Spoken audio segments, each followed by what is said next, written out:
ಚನ್ನಪಟ್ಟಣ ವಿಧಾನಸಭೆ ಉಪಚುನಾವಣೆಯ ಕುರಿತಾದ ಮಾಹಿತಿ. ನಮಸ್ಕಾರ ಸ್ನೇಹಿತರೆ, ನಮ್ಮ ಯೂಟ್ಯೂಬ್ ಚಾನೆಲ್ಗೆ ಸ್ವಾಗತ. ಇಂದಿನ ವಿಡಿಯೋದಲ್ಲಿ ನಾವು ಚನ್ನಪಟ್ಟಣ ಉಪಚುನಾವಣೆಯ ಫಲಿತಾಂಶದ ಕುರಿತು ಚರ್ಚಿಸುತ್ತೇವೆ. ಯಾರು ಗೆದ್ದರು? ಈ ಗೆಲುವಿನ ಹಿಂದೆ ಇರುವ ಪ್ರಮುಖ ಅಂಶಗಳು ಯಾವುವು? ಚನ್ನಪಟ್ಟಣ ಉಪಚುನಾವಣೆಯ ವಿಜೇತ. ಈ ಬಾರಿ ಗೆದ್ದವರು ಯೋಗೇಶ್ವರ್, ಕಾಂಗ್ರೆಸ್ ಪಕ್ಷದ ಪ್ರಮುಖ ನಾಯಕ. ಯಾಕೆ ಈ ಚುನಾವಣೆ ಪ್ರಮುಖ? ಎಲ್ಲವನ್ನೂ ಈ ವಿಡಿಯೋದಲ್ಲಿ ಕವರ್ ಮಾಡ್ತೇವೆ. ಚನ್ನಪಟ್ಟಣ ಉಪಚುನಾವಣೆ ನಡೆಯಲು ಕಾರಣವೇನು?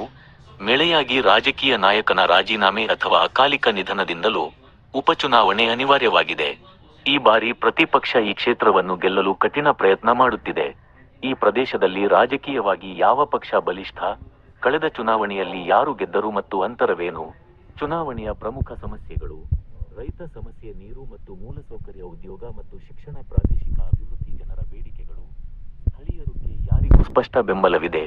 ಜನರ ಜೊತೆ ಸಂದರ್ಶನ: ಚನ್ನಪಟ್ಟಣ ಜನರು ಯಾರ ಪರ ನಿಲ್ಲಬಹುದು? ಸಾಮಾಜಿಕ ಮಾಧ್ಯಮಗಳ ಪ್ರಭಾವ: ಯಾವ ಅಭ್ಯರ್ಥಿ ಡಿಜಿಟಲ್ ಕ್ಯಾಂಪೇನ್ನಲ್ಲಿ ಮುನ್ನಡೆಯಲಿದ್ದಾರೆ? ಸ್ನೇಹಿತರೆ, ನಿಮ್ಮ ಅಭಿಪ್ರಾಯ ನಮಗೆ ಬಹಳ ಮುಖ್ಯ. ಚನ್ನಪಟ್ಟಣ ಉಪಚುನಾವಣೆಯ ಈ ಗೆಲುವಿನ ಬಗ್ಗೆ ನಿಮಗೆ ಏನನ್ನು ಅನಿಸುತ್ತಿದೆ? ನೀವು ಈ ಗೆಲುವಿಗೆ ಒಪ್ಪುತ್ತೀರಾ? ನಿಮ್ಮ ಅಭಿಪ್ರಾಯಗಳನ್ನು ಕಾಮೆಂಟ್ ಮಾಡಿ ತಿಳಿಸಿ. ನಮ್ಮ ಚಾನೆಲ್ను ಸಬ್ಸ್ಕ್ರೈಬ್ ಮಾಡಿ, ಲೈಕ್ ಮಾಡಿ ಮತ್ತು ಶೇರ್ ಮಾಡಿ. ಮತ್ತಷ್ಟು ಜನಪ್ರಿಯ ವಿಷಯಗಳೊಂದಿಗೆ ಅಲ್ಲಿವರೆಗೂ ಜೈ ಹಿಂದ್, ಜೈ ಕರ್ನಾಟಕ ಮಾತೆ. ಮುಂದಿನ ಬಾರಿ ಮತ್ತೊಂದು ಮಹತ್ವದ ವಿಷಯದೊಂದಿಗೆ ಬರುತ್ತೇವೆ. ಧನ್ಯವಾದಗಳು.